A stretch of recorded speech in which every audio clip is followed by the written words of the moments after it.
आज 26 मई को हम संत फिलिप नेरी का पर्व मनाते हैं, जिन्हें अक्सर रोम का प्रेरित कहा जाता है। वे आनंद, हास्य और संक्रामक पवित्रता के पुजारी थे। एक ऐसे व्यक्ति जिन्होंने रोम को बल से नहीं बल्कि दोस्ती, प्रार्थना और हंसी से बदल दिया।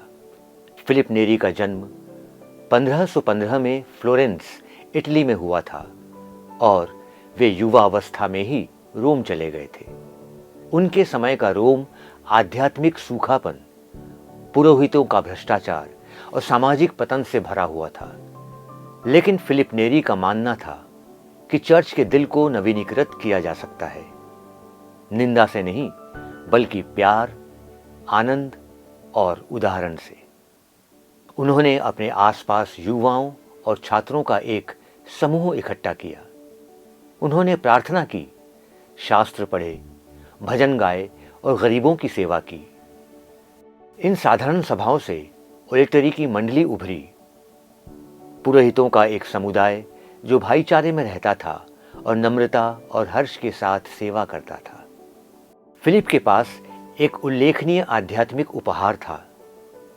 वह दर्शन, परमानंद और प्रार्थना के दौरान भी ऊपर उड़ जाने के लिए जाना जाता था।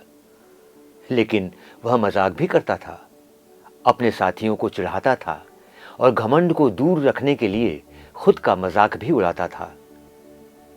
एक बार उसने बाहर जाने से पहले अपनी आधी दाढ़ी मुंडवा ली थी, बस इसलिए कि उसे बहुत ज्यादा सम्मान न मिले। वह अक्सर कहा करता था, एक खुश दिल एक उदास दिल से ज्यादा आसानी से परिपूर्ण हो जाता है।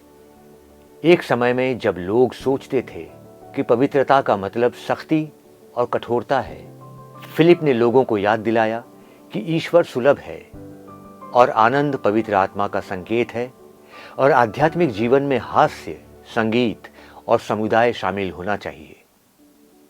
आज की दुनिया में जहां तनाव, अकेलापन और प्रदर्शन का दबाव बहुतों को प्रभावित करता है, फिलिप का तरीका एक सौम्य प्रकाश है। खासकर युवाओं के बीच जो चिंता, व्याकुलता और अलगाव का सामना करते हैं, वह हमें दिखाते हैं कि ईसाई धर्म एक बोझ नहीं है, बल्कि ईश्वर और दूसरों के साथ एक खूबसूरत दोस्ती है। समकालीन दुनिया में हर्षोल्लासपूर्ण सुसमाचार प्रचार एक ऐसा मार्ग है जिसे हमें अपनाना चाहिए। हमारे स्कूलों और पैरिशों में युवा न केवल उत्तरों की तलाश कर रहे हैं, बल्कि संगति और वास्तविक आनंद की तलाश कर रहे हैं। युवा समूहों, संगीत मंडलियों और पारिवारिक संगति के माध्यम से फिलिप नेरी की भावना जीवित रह सकती है। आइए हम प्रार्थना करें।